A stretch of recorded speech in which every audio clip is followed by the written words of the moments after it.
బ్రహ్మాండమైన ప్రణాళికలు తీసుకొని వస్తుంది. మూసీలో ఉన్న వాళ్ళు ఎవరు ఆందోళన చెందాల్సిన అవసరం లేదు. చెరువుల్లో, ఎఫ్టీఎల్లో, బఫర్ జోన్లో ఉన్నవాళ్ళు మిమ్మల్ని ఏ రకంగా ఆదుకోవాలనో ప్రభుత్వానికి సూచన చేయండి.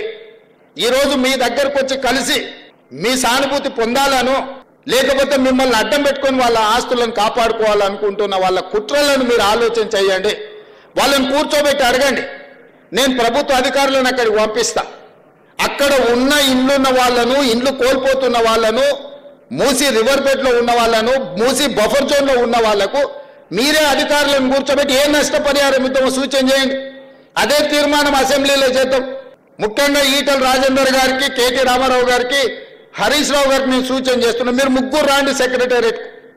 నేను మా ఉప ముఖ్యమంత్రి గారు కూర్చుంటాం. అధికారులు అందరినీ పిలిపిస్తా. ప్రణాళికలన్నీ ప్రజలకు చూపిద్దాం.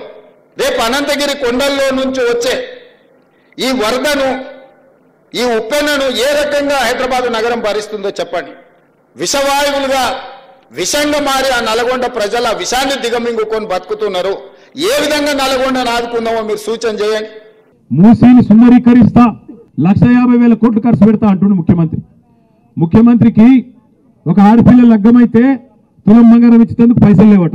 మీకు కోడలు పిల్లలకి ఇస్తాన్న పైసలు నెలకు 2,500 లేవట. ముసలోళ్ళకు పెన్షన్ పెంచుతందుకు పైసలు లేవట.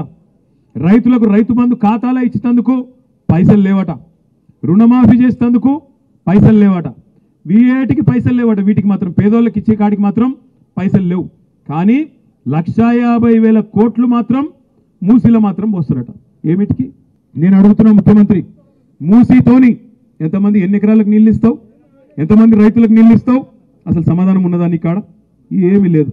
ఏందో సుందరీకరిస్తా, ఏందో చేస్తా, ఏందో చేస్తా, ఏందో చేస్తా అంటే తప్ప ఏం చెప్తున్నా ఆయనకు కూడా తెలియదు. కేవలం కమిషన్ల పిచ్చి, కేవలం పైసలు దొబ్బేతందుకు. పేదవాళ్ళకి ఇస్తేనేమో పైసలు రావు. అదే పెద్దవాళ్ళకి ఇచ్చి, కాంట్రాక్టర్లకు ఇచ్చి బ్రహ్మాండంగా మూసీ పేరు మీద బ్యూటిఫికేషన్ కాదు, లూటిఫికేషన్ చేస్తే ఆ పైసలతోని మళ్ళా కాంగ్రెస్ పార్టీ